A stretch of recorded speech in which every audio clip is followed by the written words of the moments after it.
আসসালামু আলাইকুম।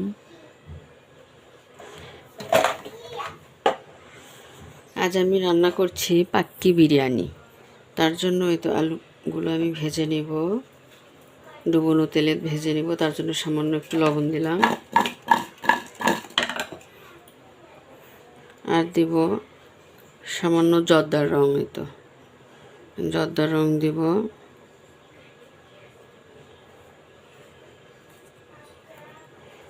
একটু সামান্য জর্দার রং দিব।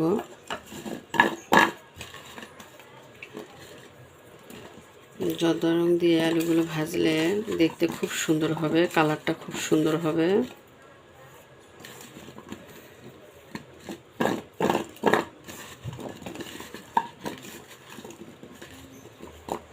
এই তো এখন আমি এটা খুব সুন্দর করে ডুবোনো তেলে ভেজে নেব। পাক্কি বিরিয়ানির জন্য এই তো খাসির মাংস আমি নিয়েছি। এই খাসির মাংসের মধ্যে এখন আমি খাবারের সোডা দিব, বেকিং সোডা দিব সামান্য।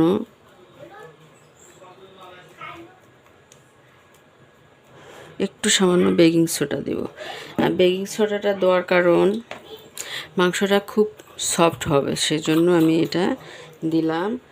আর যাদের বেকিং সোডা মানে ঘরেতে সবসময় তো থাকে, আবার থাকেও না অনেকের, তো যাই হোক, বেকিং সোডা যাদের থাকবে না তাদের কাঁচা পেঁপে দিলেও হবে, তাহলে মাংসটা খুব সফট হবে। এতে আমি এখন লেবু দিব। লেবুটাও মাংস খুব সফট করে, এবং মাংসর যে মুরগি বা খাসির যে কোনো মাংসর যে একটা গন্ধটা নষ্ট করে দেয় এই লেবুটা খুব উপকারী। আরেকটা দিব। আজ আমার বড় মেয়ের জন্মদিন, আর জন্মদিন উপলক্ষে আমার বড় মেয়ে এই পাক্কি বিরিয়ানি খেতে চাচ্ছে, আর আমি এটাই আমার বড় মেয়ের জন্য আজ রান্না করছি।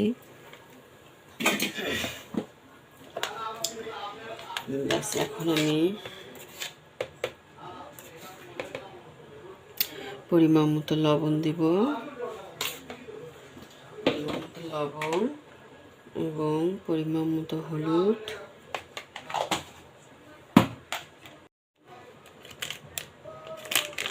তো একটু গরুর মাংসের মশলা দিব, দিয়ে দিলাম।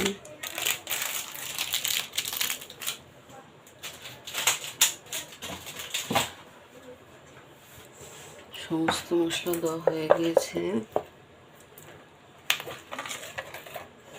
এবার একটু সয়া সস দিব,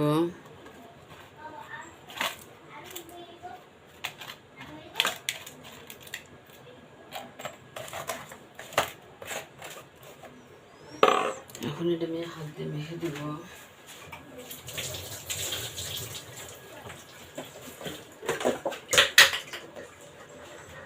একটু টক দই দিব। টক দইটা আমি ফ্রিজে বয়মে করে রাখি। একটু টক দই দিব,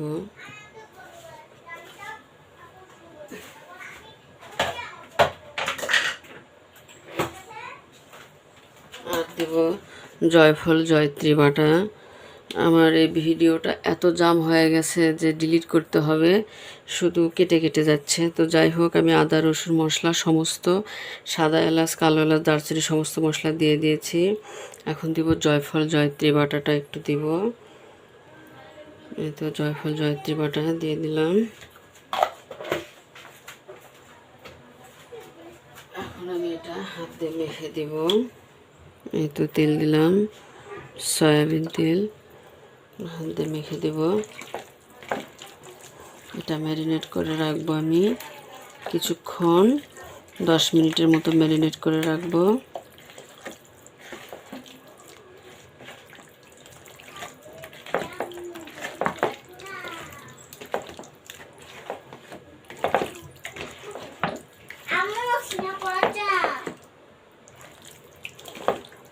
দশ মিনিটের মতো ম্যারিনেট করে রাখবো, হয়ে গেছে।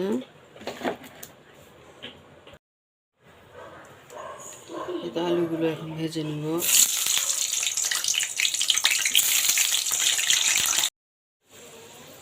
এই তো আলুগুলো হয়ে গিয়েছে, আমি এখন আলুগুলো তুলে ফেলবো। দেখুন কত সুন্দর হয়েছে আলুগুলো। এই তো জর্দা কালার রং দিয়েছি, তার জন্য বেশি সুন্দর হয়েছে। এই তো আলুগুলো ভেজে নিলাম।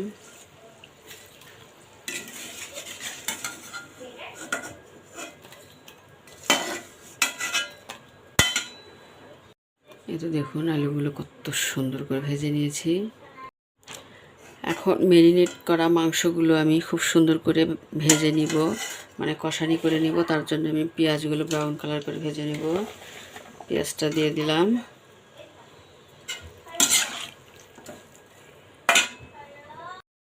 এই তো পেঁয়াজ বেরেস্তাটা হয়ে গিয়েছে। আমি এই পেঁয়াজ বেরেস্তাটা অর্ধেকটা তুলবো আর অর্ধেকটা মাংস কষানিতে দিব।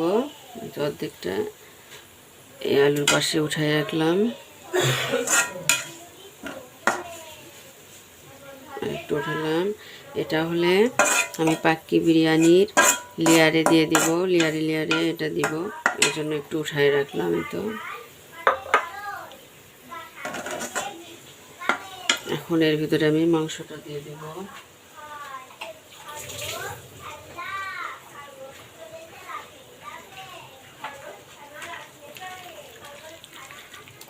এই তো মাংসটা আমি এখন দিয়ে দিব। বিসমিল্লাহ।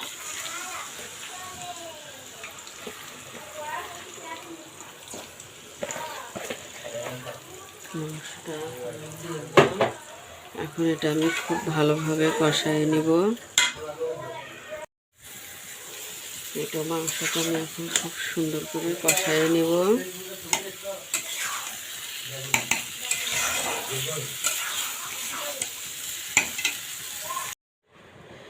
এই তো আমার পোলাও রেডি।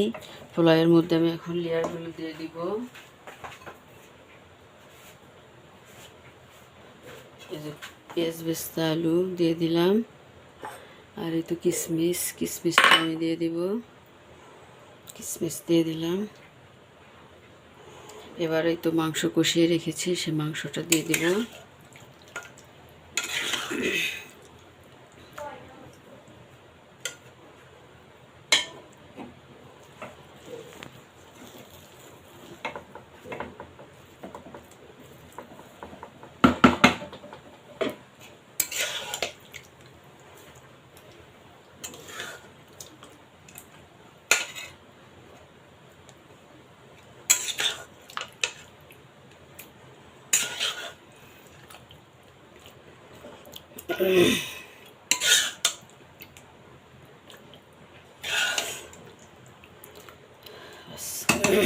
মাংসটা দিয়ে দিলাম।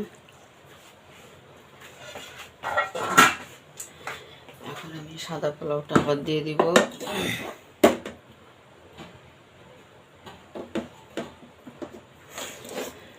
এই তো সাদা পোলাওটা, এর উপরে আবার দিয়ে দিব আলু সহ।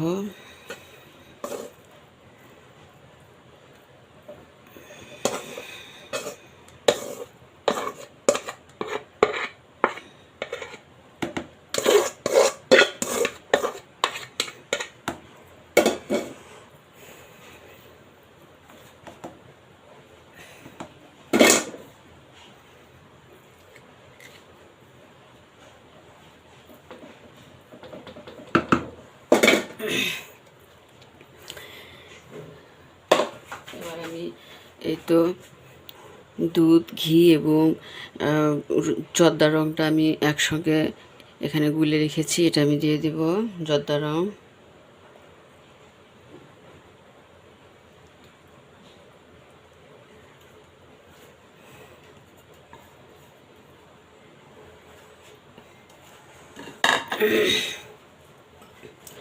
আবার আমি কিশমিশটা দিয়ে দিব।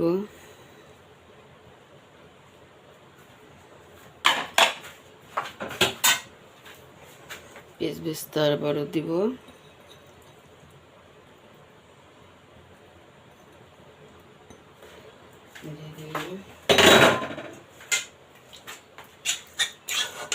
এবং মাংসটা আমি আবারও দিব।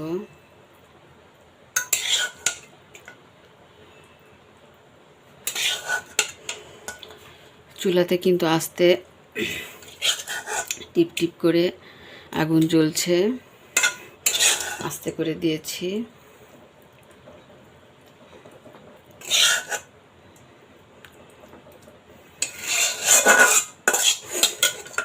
এগুলি আমি এখন সমস্তটা দিয়ে দিব, এখানে সমস্তটা দিয়ে দিব।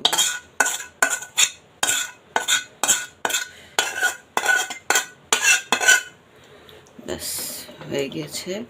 এখন ঢাকনা দিয়ে ঢেকে দিব, একটু কিছুক্ষণ দমে রাখবো আমি 10 মিনিট, ব্যাস তাহলে হয়ে যাবে। এই তো আমার পাখি বিরিয়ানি রেডি, একদম রান্না কমপ্লিট হয়ে গেছে। দেখুন কত সুন্দর হয়েছে, দেখুন দেখুন আর কত সুন্দর ঝরঝরে হয়েছে, কালারটা দেখুন কত সুন্দর হয়েছে, দেখেছেন তো। এখন আমি এটা পরিবেশন করে দিব, বিসমিল্লাহ। এই তো এটা এখন আমি পরিবেশন করব।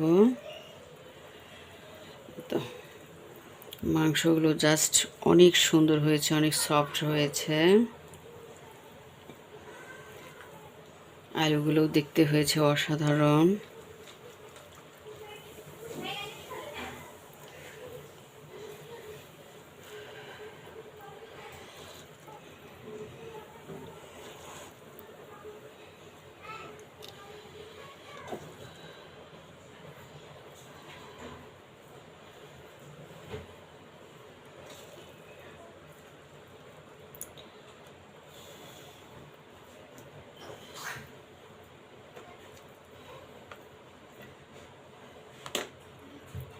তো দেখুন কত সুন্দর হয়েছে, দেখুন দেখতে যেরকম সুন্দর হয়েছে, খেতেও হয়েছে অসাধারণ।